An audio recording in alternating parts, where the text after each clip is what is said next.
¿Qué más tenemos? Vamos a ver ahorita unas alternativas adicionales que son un manejo de auxilios u otros en la figura de salarios.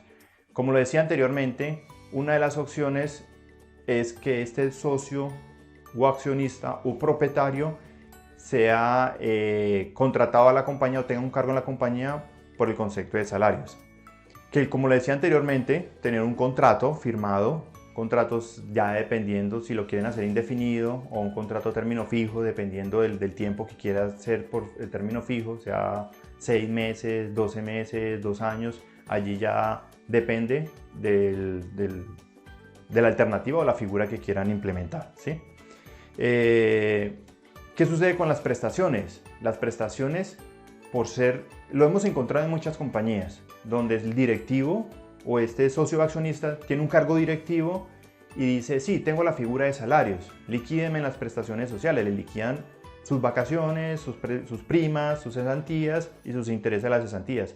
Pero ¿qué sucede con esto? No las pagan. Hemos encontrado muchos casos donde la compañía tiene 5, 6, 7 periodos de vacaciones acumuladas. Por ley podemos tener hasta 2 años, 2 periodos de vacaciones acumuladas.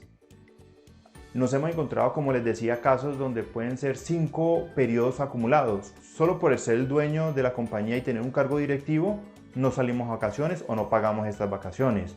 No se hace la consignación de las cesantías a los fondos privados. No se hacen las afiliaciones. O sencillamente porque la compañía le fue bien, se hace la afiliación y se hace la consignación, o en el momento en que la compañía no le fue tan bien, como dueño o como accionista digo, no me consigne las cesantías, no me pague las primas, no me pague los intereses a las cesantías. ¿Qué sucede allí? La compañía puede estar en un riesgo laboral, donde si tengo un empleado, al empleado le tengo que cubrir 100% de las prestaciones sociales. Y era lo que les comentaba anteriormente, la trazabilidad de una liquidación, una causación y un pago de las prestaciones sociales para no ir a tener un riesgo frente a las entidades. Bueno, adicionalmente con la figura de salarios, la compañía tiene unos beneficios adicionales. Si este salario está por debajo de los 10 salarios mínimos legales vigentes, la compañía tiene un ahorro en el pago de la salud, SENA e ICBF. Se debe afiliar al empleado, mas no se debe pagar. Al empleado se le sigue descontando su parte proporcional y es lo que va a la planilla cada periodo. Pero la compañía, como les digo, tendría un beneficio si estos cargos tienen un ingreso inferior a 10 salarios mínimos. Si es superior a 10 salarios mínimos, las prestaciones sociales, los aportes para fiscales y de seguridad social sí van en un 100%. Ahora miremos qué otras opciones podemos tener. Hay una figura que se llama pagos no constitutivos de salario. ¿Cómo funcionan estos pagos no constitutivos de salario? ¿O a qué se refieren los pagos no constitutivos de salario? Hay opciones o hay alternativas donde la compañía puede hacerle unos pagos a estos empleados con la condición de no ser constitutivos de salario. ¿Qué significa esto? Que no harían base para aportes para fiscales, seguridad social y retención en la fuente. ¿Como cuáles? Bonificaciones. ¿Cómo funcionan las bonificaciones?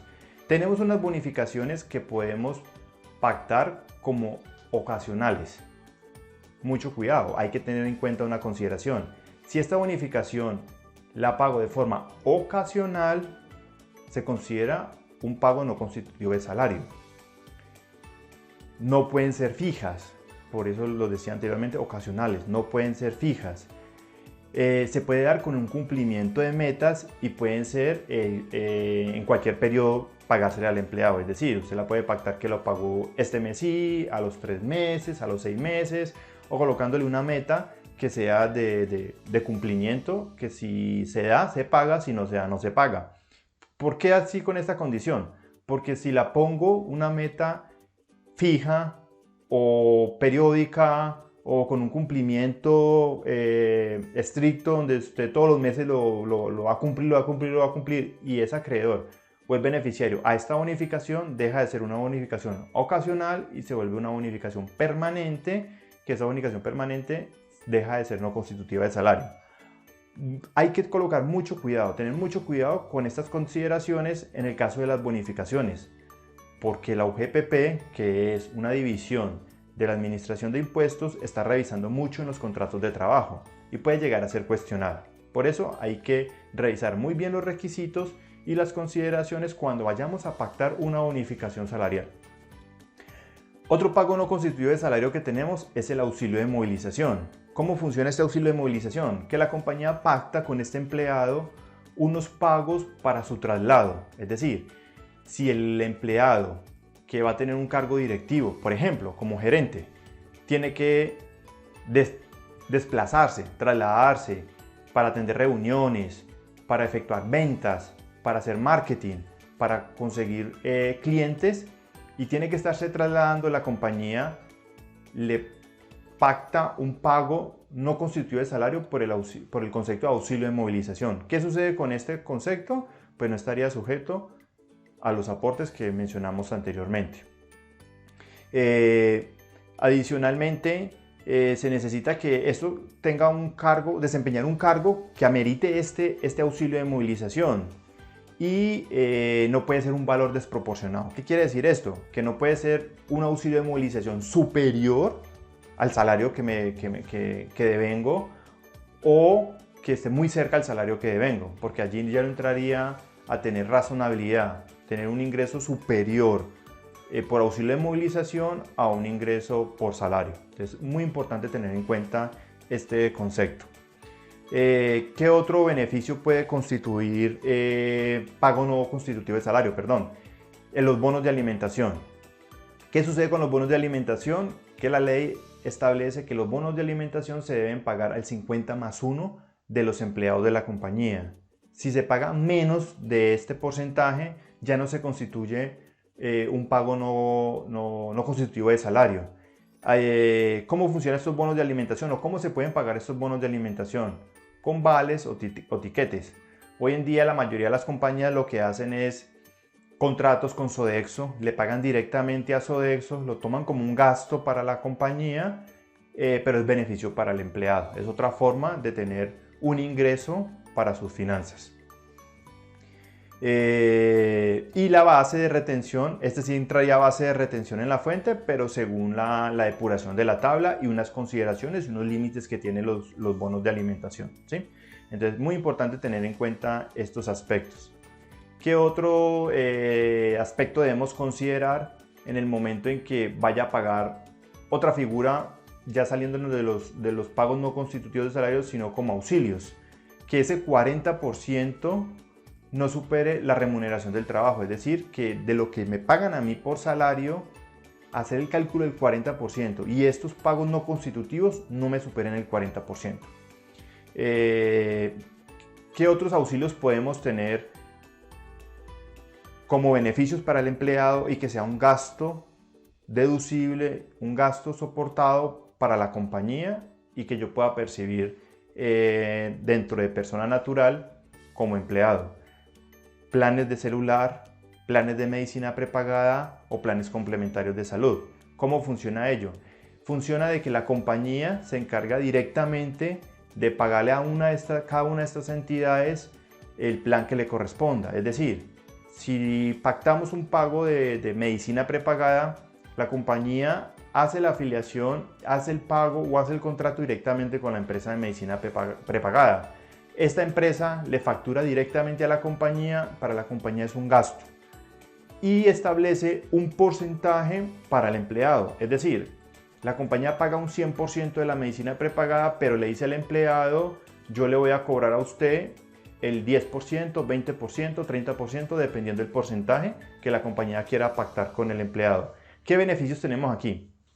Si estoy como asalariado, la compañía va a tener el pago directo, pero si no estoy como asalariado y yo antes tenía que sacar de mis recursos y pagar 100% de la medicina prepagada, allí era donde tenía un gasto adicional en mis finanzas personales. Ahora lo puedo dejar a través de la compañía, pero sin violar ninguna ley, ninguna restricción, ni estar cumpliendo los requisitos. Que los contratos estén a nombre de la compañía y que el pago lo haga la compañía siempre y cuando al empleado se le asuma un porcentaje, o incluso hay compañías donde asumen el 100%, pero a la final viene siendo un ingreso que el empleado tiene que declarar en su renta. Adicionalmente, funciona lo mismo con un plan corporativo para un celular. Yo como persona natural pago mi gasto o pago mi plan de celular. En la compañía puede sacar los planes corporativos de los celulares y pagarlos e incluir a los empleados para que sean beneficiados de esos planes celulares. Entonces son modalidades, son beneficios, son alternativas que tenemos, pero que hay que considerar los límites, requisitos para cada uno de estos pagos no constitutivos o auxilios que le vayamos a pagar a los empleados.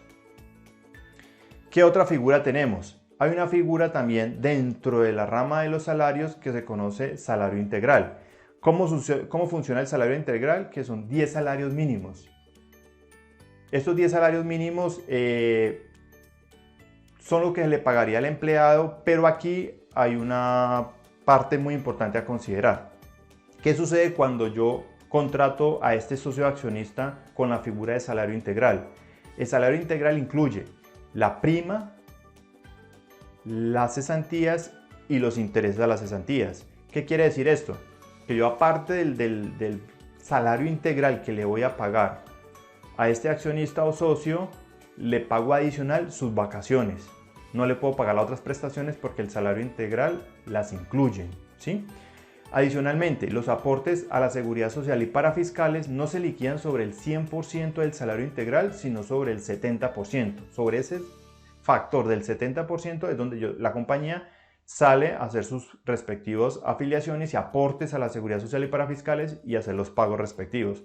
Entonces, es donde ustedes ya una vez han hecho su presupuesto personal, ya establecen si se van por un salario integral o sencillamente tienen un salario básico, puede ser superior a los 10 salarios mínimos, pero puede ser un salario básico con todas las prestaciones de ley.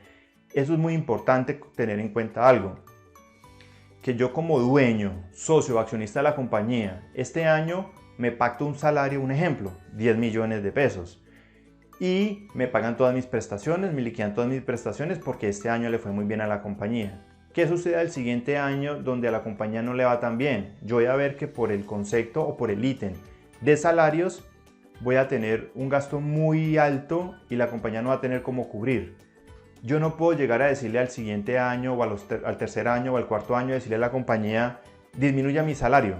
Es decir, si yo ganaba los 10 millones, luego al siguiente año decirle, no, págueme 9 millones y al siguiente año que la compañía le volvió a ir bien, súbame otra vez a 10 millones o a 11 millones y estar con esta variación de salarios es un riesgo. Es un riesgo porque la UGPP nos puede revisar y nos puede decir por qué tenemos estas variaciones. ¿Qué sucede con estas variaciones? La única manera es donde yo le pueda decir a la compañía que por desempeño le hice una evaluación y por desempeño no le podía seguir pagando esos 10 millones, sino que tocó que pagarle menos. Pero al siguiente año o a los 6 meses o cuando vi que a la compañía le fue bien, incrementé el salario, allí podemos tener un riesgo. Es un tema muy importante a considerar cuando voy a hacer la figura de salarios en mi compañía. Ahora, saliéndonos un poco de la figura de salarios u honorarios que estábamos viendo anteriormente, hay otra figura que puede manejar la compañía con este socio o accionista o propietario. Se considera el arrendamiento. Si yo, independiente de que tenga un cargo de salario o no, tengo mi vehículo, puedo pactar con la compañía hacer un contrato de arrendamiento. Un contrato de arrendamiento donde yo le diga a la compañía, yo tengo mi vehículo, le alquilo este vehículo, firmamos un contrato, importante firmar un contrato, y yo tenerle que pasar todos los meses su respectiva cuenta de cobro o si estoy obligado a facturar, la factura y que me practiquen mi retención en la fuente.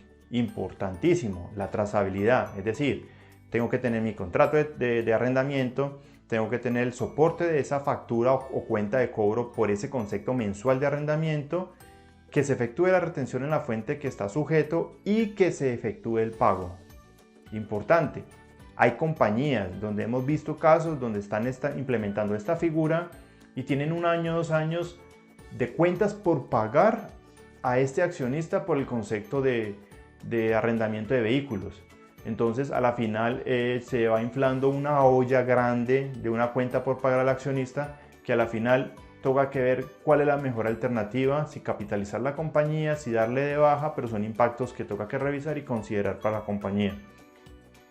Igual sucede no con el vehículo sino con el inmueble. Si en el inmueble que está funcionando la compañía, sea local, sea oficina, sea casa, es del socio accionista, también se puede analizar la figura del arrendamiento de este inmueble. Igual, tiene que tener un contrato de arrendamiento suscrito entre las dos partes. Debe tener las cuentas de cobro o facturas periódicas, sus respectivas retenciones y efectuar los pagos a este contrato, ¿sí? Importante que en estos contratos queden establecidos cómo van a ser las condiciones, figuras y requisitos. Es decir, si yo voy a hacer el contrato de arrendamiento del inmueble o voy a hacer el contrato del vehículo, ¿quién va a cumplir con los gastos, las adecuaciones, los impuestos? Si no queda plasmado en el contrato, se entendería que lo asume el dueño o propietario del inmueble o del vehículo. Otra de las consideraciones que pueden suceder es que en el contrato yo alquile el vehículo, alquile el inmueble e incluya todos esos conceptos que le acabo de mencionar, es decir, que la compañía se haga cargo de todos estos gastos, de todos estos impuestos, de todos estos mantenimientos. ¿Qué beneficia al empleado? Beneficia de que no va a tener que de sus finanzas personales sacar recursos para suplir estos pagos o estos mantenimientos. ¿Qué le beneficia a la compañía? Beneficia de que va a tener un gasto deducible y va a tener una menor utilidad, que es lo que espera el accionista cuando tiene que evaluar alternativas para poder tener sus recursos personales. Esto era el tema que les quería comentar, la explicación que les quería dar sobre la figura de salarios, honorarios u otros pagos que pueda considerar las compañías hacia el accionista. Son figuras, son tips que les queremos dar, que les queremos brindar, pero les recomendamos cada figura de estas, cada tip que le hemos dado, hay que tener en cuenta sus requisitos, sus obligaciones, sus soportes, porque nosotros aquí se los estamos blindando, pero hay que revisar muy bien la norma de cuáles son estos requisitos, esas consideraciones que tenemos que tener en cuenta. Ahora vámonos a ver un ejercicio práctico muy chévere para que ustedes alcancen a dimensionar con números, ya con cifras, cómo funcionan los temas que acabamos de analizar. Vamos con el ejercicio práctico.